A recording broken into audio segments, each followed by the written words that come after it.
Ahmed, assalamu alaikum. Wa alaikum salam wa rahmatullahi wa hali. Salama kwema. Chungu kinasemaje? Cha kwanza leo Cha kwanza, cha pili. Kwako ni cha ngapi? Cha pili. Cha pili. Kinakutreat vipi leo ya pili? Namshukuru Mungu. Ukishashindilia vizuri daku. Unasereleka tu mchana. Kumbe kuna kushindilia? Unashindilia.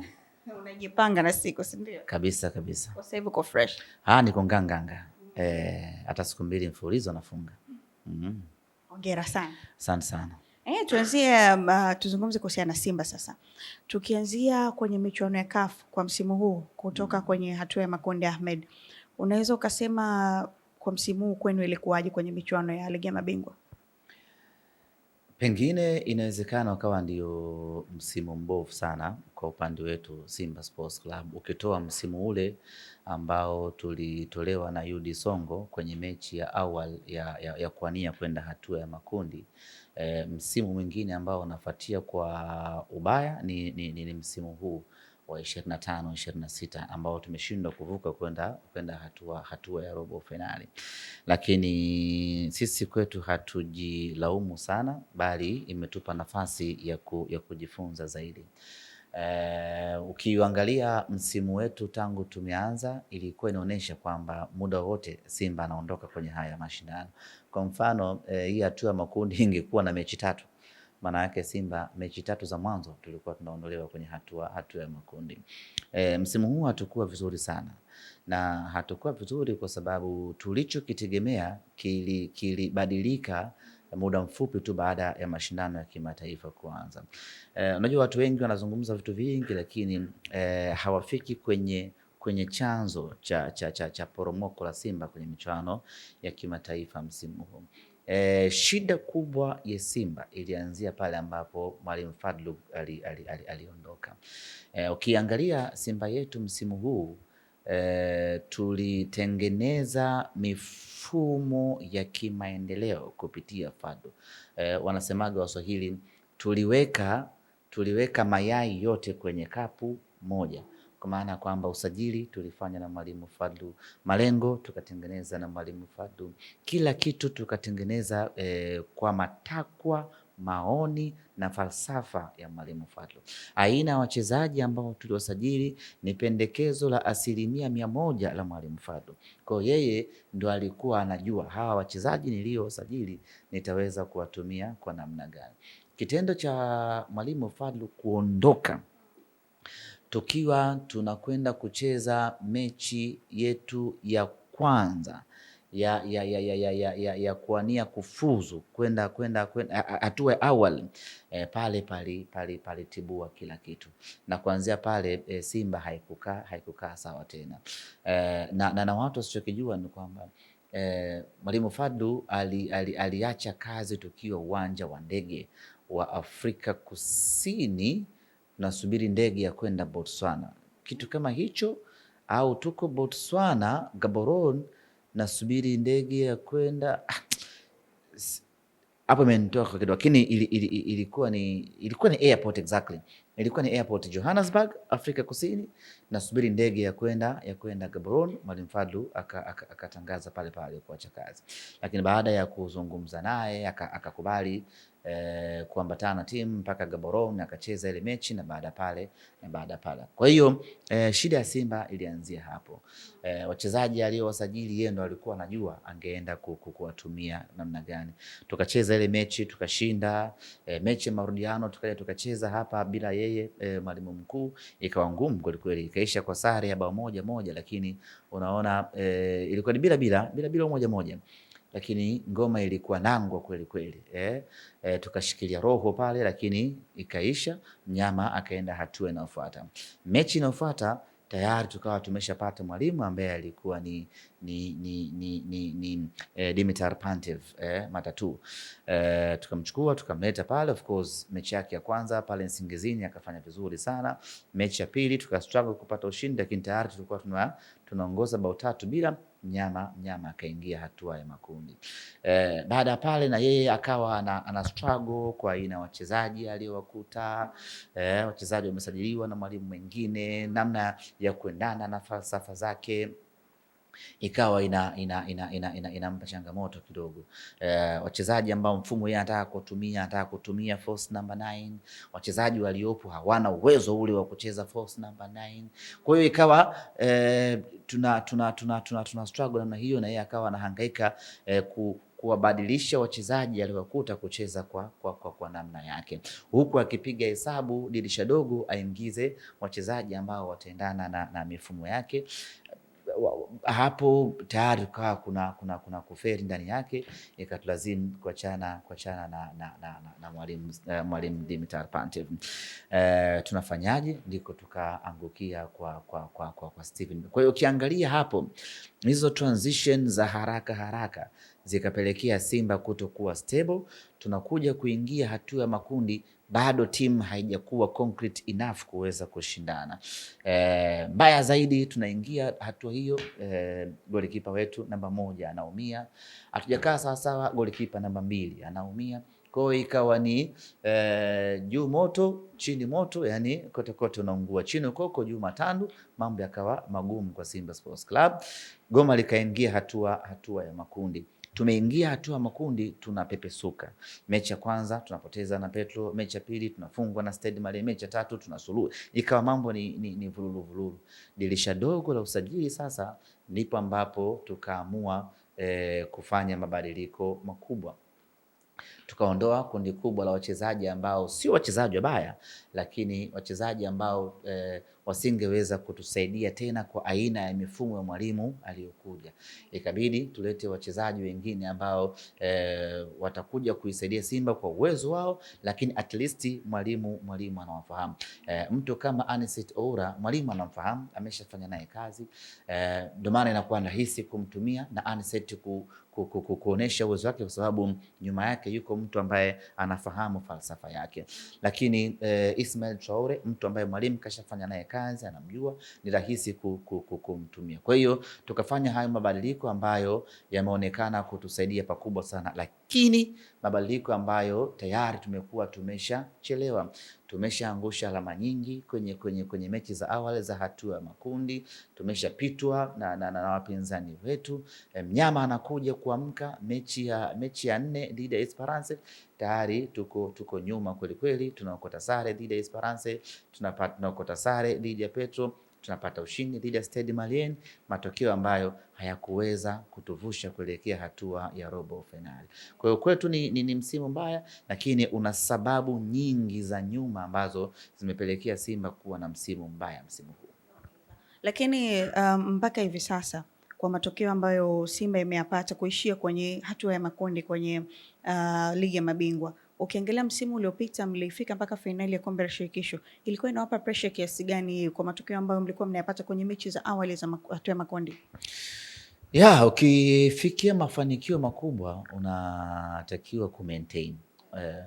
Kuwa namba 1 sio jambo gumu. Yoyote anaweza kuwa namba 1, lakini maintain kuwa namba 1, hiyo ndio kazi ngumu. Ni sawa na kuvaa nguo safi. Yote anaweza akavaa nguo safi, kuifanya ile nguo iendelee kuwa safi mchana kutwa ndio kazi. Kwa hiyo kila saa unakuwa unajifuta, kila saa unakuwa unajipangusa, mtu akigusa bwana unajimenewa.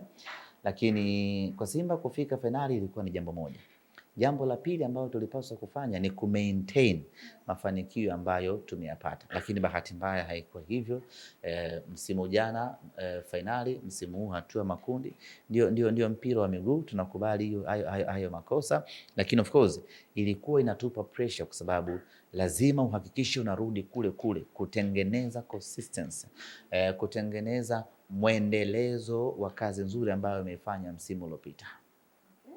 Kwa hiyo plani mpaka hivi sasa tunavyozungumza, kwa sababu baada ya kutoka makundi, ina maana focus imerejea kwenye ligi pamoja na FA hapa nyumbani. plani ikoje sasa? Ya kwanza mpaka sasa Simba tunao timu ya kucheza ligi ya mabingwa Afrika msimu ujao na tukafanya vizuri. Yaani sisi nachoweza kusema ni kwamba tayari sisi tuna robo fainali ya msimu unaokuja kwa aina ya timu tuliyokuwa nayo. Hii ni baada ya maboresho ya dirisha dogo. Baada ya maboresho exactly. Manake hapa sisi tunakwenda kwenye dirisha dogo tunaongeza mapungufu machache sana ya wachezaji wasiozidi hata 4 ambapo tayari tunakuwa tumeshakamilika. Timu tuliyokuwa nayo hivi sasa ni timu bora sana, ni wachezaji wa daraja na kiwango cha hali ya juu kweli kweli. Kwa hiyo hapo kwenye upande wa kimataifa tumeshamaliza maandalizi yake. Nguvu kubwa tunaielekeza katika mashindano ya ndani, na kwa sasa tumebakiwa na mashindano matatu. Tuna ligi kuu ya NBC, tuna kombe la shirikisho la CRDB, lakini tuna Muungano Cup mwezi wa 4 pale visiwani Zanzibar. Malengo yetu ni kuchukua makombe yote haya matatu ambayo yako mbele yetu, na in fact wanasimba wamelimisi zaidi kombe la ligi kuu ya NBC. Tumeshacheza ama tumekwenda misimu 4 bila kombe hili.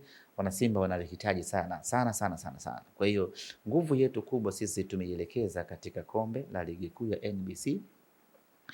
Tunaelewa ugumu wa kupambana kwenye kombe hilo kwa aina ya timu zilizokuwepo, lakini tumewekeza kila kitu chetu, tumewekeza moyo, tumewekeza nguvu, akili, mali, tumewekeza fikra, maono kuhakikisha kwamba tunakwenda kuchukua ubingwa wa ligi kuu ya NBC.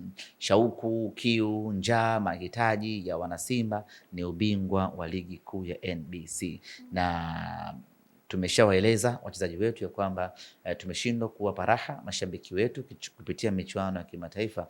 Twendeni tukawape raha kupitia ligi kuu ya NBC. Okay.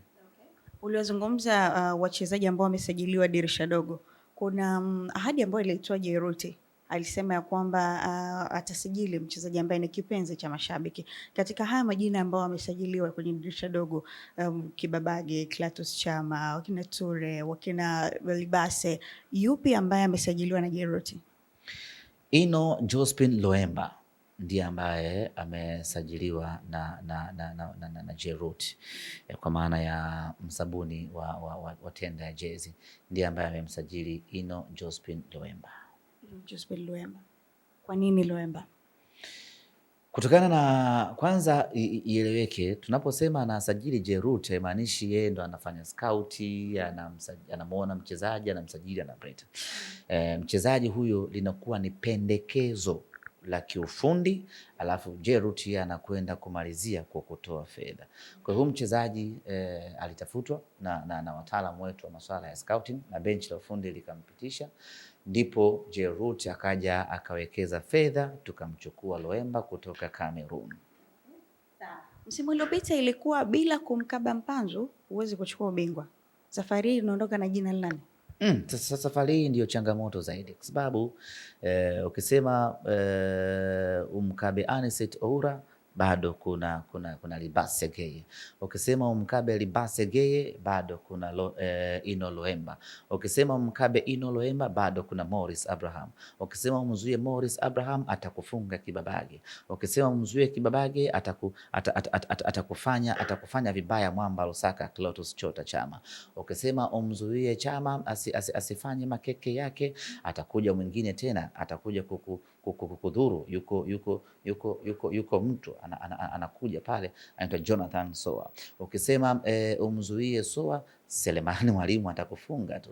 Ukisema umzuie Selemani Mwalimu, Baraka Mongosi atakufanya vibaya. Kwa hiyo sasa hivi sio swala la umkabe mpanzu ndio uchukue ubingwa. Sasa hivi inakulazimu ukabiliane na Simba nzima, ukabiliane na Simba yote ndio uweze kupata mafanikio. Tunao timu ambayo imesheheni na tunao timu ambayo ina ubora kwa kila eneo la uchezaji. Lakini talking about Eli Mpanzu pia Ahmed Ali, watu wengi wanauliza kuna changamoto yoyote ambayo Mpanzu anapitia? Changamoto anayopitia Mpanzu anapitia kila mchezaji duniani. Hakunaga mchezaji ambaye unamkuta throughout the season anafanya vizuri. Inawezekana ndani ya msimu mmoja akafanya vizuri, msimu unaokuja akafanya vizuri, lakini katikati lazima kuna anguko lake atalipitia. Ndicho ambacho anakipitia Mpanzu. Amepitia kwenye hilo anguko la kawaida la kimpira. Msimu jana alifanya vizuri, msimu huu kwake kidogo imekuwa changamoto, anapambana kurejea katika ubora wake, ngoma imekuwa ngumu. Lakini kama itoshi, akaja akapata changamoto nyingine za kifamilia kwa kufiwa na mtoto wake ambaye imeonekana kumchukua sana kifikra, kimawazo na kuathiri kwa namna moja ama nyingine uwezo wake na kushusha kidogo kiwango alichokuwa nacho. Lakini sisi Simba tunayo imani na matumaini makubwa sana na Mpanzu. Katika wachezaji wenye vipaji vikubwa sana katika Simba yetu ni pamoja na Eli Mpanzu. Kwa hiyo haya anayopitia sisi tunaamini kabisa ni mapito ya kawaida na muda si mrefu atarejea kwenye ubora wake. Na Mpanzu akiwa kwenye ubora wake kwa asilimia 60 ama 50, Mpanzu anakuwa ni kiumbe cha ajabu sana. Yaani pale ambapo tunamwona Mpanzu anachechema, pale anacheza kwa kiwango cha 0% kushuka chini. Lakini Mpanzu akiwa kwenye ubora wake kwa 50% tu ama 40, Mpanzu ni kiumbe cha ajabu sana. Na sisi tunaomba usiku na mchana Mpanzu aweze kurejea kwenye ubora wake, kwa sababu kwa Simba tuliokuwa nayo sasa, kama Mpanzu yuko sawasawa kwa 40% mpaka 50 tu, una Anicet Oura yuko sawasawa kwa 30% tu, una Libase Geye yuko vizuri kwa 25% tu, una Mwamba Chota Chama yuko sawasawa kwa 10% tu, una Jonathan Soa yuko kwenye ubora wake kwa 0.8. Una Selemani Mwalimu yupo kwenye ubora wake wa Club World Cup. Mama kwa sisi tunaomba, tunamwombea kwa Mwenyezi Mungu sana. Na mimi niwaombe wana Simba tuendelee kumtia moyo Mpanzu, tuendelee kumwombea dua Mpanzu arejee kwenye ubora wake, aje akutane na ubora wa Anicet Oura, aje akutane na ubora wa Libase Geye, aje akutane na Mwamba wa Lusaka, aje amkute Selemani Mwalimu, aje amkute Jonathan Soa, aje amkute Kante yuko imara, aje amkute Kagoma amekaa kwenye dimba lake la chini, upande wa kushoto yuko Kibabage Nixon, yuko Eli Mpanzu, mama yangu.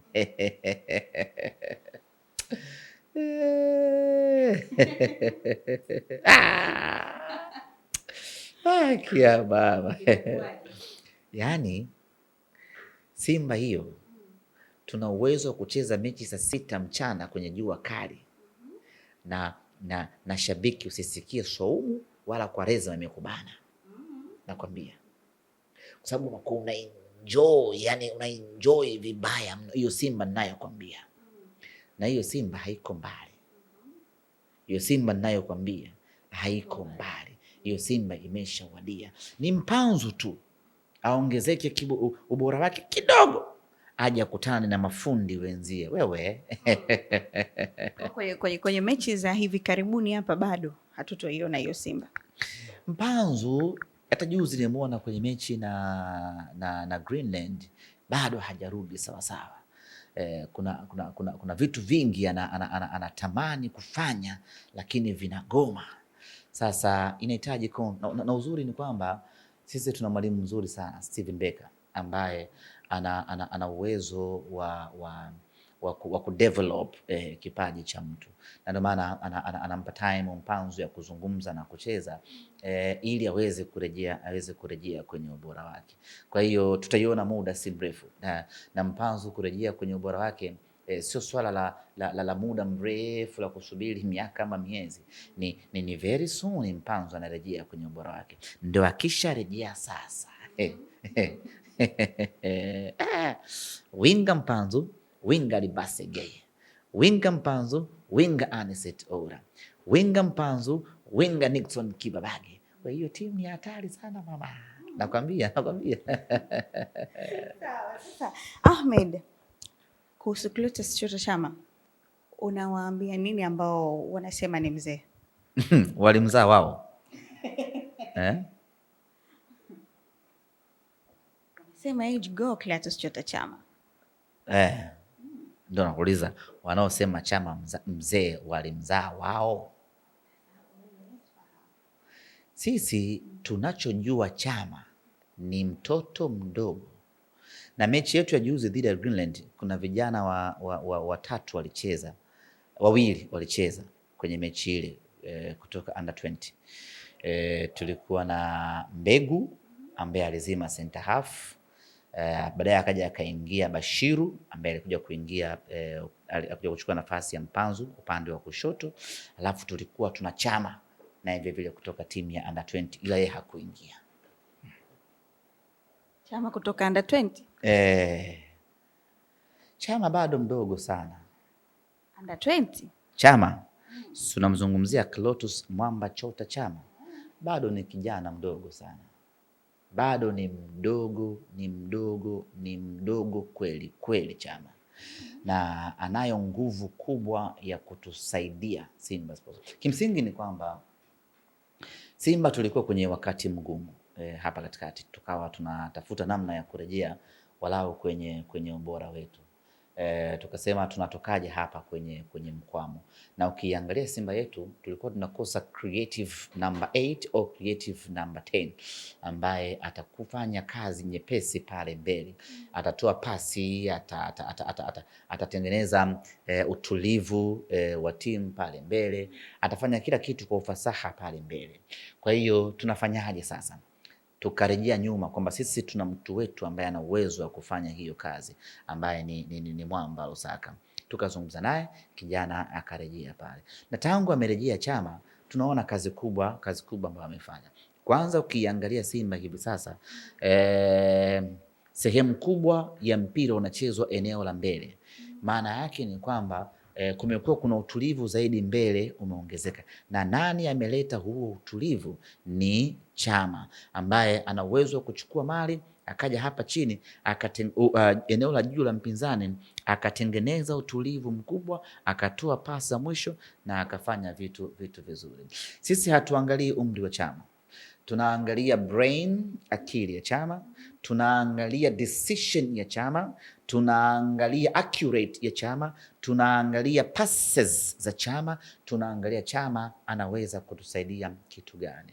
Na kwa Tanzania hii ama Afrika Mashariki hii ni ngumu sana kupata mchezaji aina ya Chama. Kwa hiyo ikatulazimu kurejea kwa Chama ili aje aifanye hiyo kazi, na tangu amekuja Chama amefanya maajabu makubwa sana. Chama ameongezea timu utulivu wa hali ya juu kweli kweli, na kuna combination fulani inatengenezeka kati ya Anicet Oura na Chama.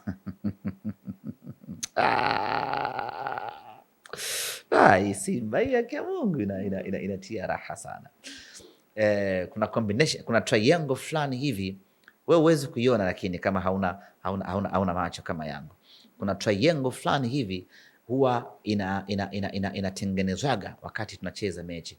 Inakuwaga ni Kibabage anakuja na mali, alafu anamwachia Anicet Oura, Oura anamrudishia Chama anamrudishia tena Kibabage, alafu Oura anapita. Oura akipita kuna option mbili zinakuwa gepo. Kibabage ampe Oura au anamrudishia Chama anampenyezea Oura. Akimpenyezea Oura, hiyo ni kwenye box tena mamangu. Hapa kinachofuata ni Anicet Oura kuwafanya vibaya watu kwenye boksi, aende akafunge. Sasa hicho ndicho ambacho sisi kimetufanya tumrejeshe Mwamba Lusaka katika klabu yetu ya Simba, na of course Chama hajawahi kuondoka Simba Sports Club. Hajawahi kuondoka Simba Sports Club? Siku zote Chama yuko Simba. Tangu mwaka gani? Tangu amekuja 2017 ile, Chama hajawahi kuondoka Simba Sports. Okay. Ule msimu ambao alikuwa sehemu zingine? Alikuwa Simba. Alikuwa Simba bado. Ila Alikuwa Simba, wewe jua alikuwa Simba. Au ushe kuona sisi tumemwaga Chama? Nitafutie thank you ya Chama. Mlikubali, mligoma kuachwa? Tafuta thank you ya Chama. Mligoma kuachwa? Na alikuwa ni mchezaji wetu tu.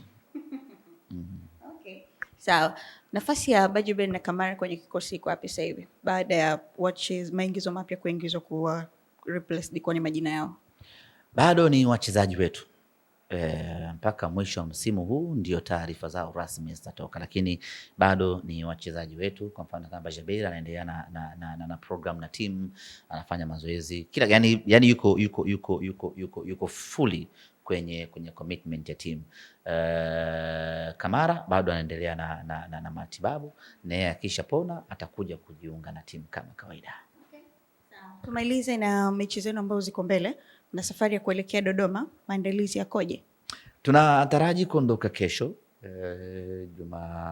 Ijumaa tutaondoka na SGR mdogo mpaka Dodoma. Ule sio mdogo Ahmed. Inakimbia Basi mpaka Dodoma pale tutapiga kambi kwa ajili ya michezo yetu miwili tarehe 22 dhidi ya the Tanzania Prison na tarehe 25 dhidi ya Dodoma Jiji. Ni mechi ngumu, lakini tunahitaji alama 6 katika michezo hiyo miwili.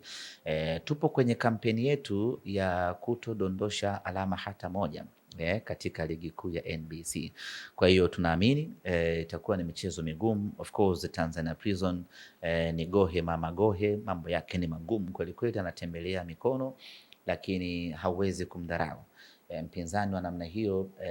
Anaweza akafanya lolote akakuadhiri, na bado hajakata tamaa kwa sababu ligi bado mbichi. Hata round ya kwanza hatujamaliza, kwa hiyo ana uwezo wa kuamka Prison na kufanya vizuri na akaishia nafasi nzuri. Na Prison ni alama za ligi ya Tanzania. Kwa hiyo siamini kama anaweza akakubali kushuka daraja kizembe namna hiyo.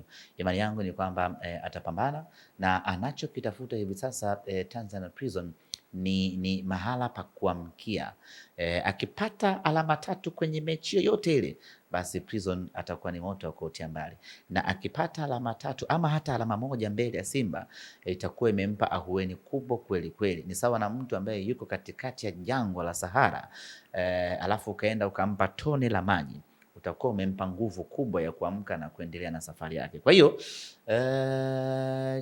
tunatakiwa kupata alama 3 mbele ya Prison, lakini itakuwa ni ngumu kweli kweli, lakini tutapambana kuhakikisha kwamba tunachukua alama 3 mbele ya Prison. Baada hapo tutabakiwa na kibarua cha wenye mji, kwa maana Dodoma Jiji, na yenyewe of course ni mechi ngumu, lakini nayo tunakwenda kupambana. Malengo yetu ni kwamba katika mechi hizi mbili za Dodoma tuchukue alama 6, tuende mbele kwa mbele.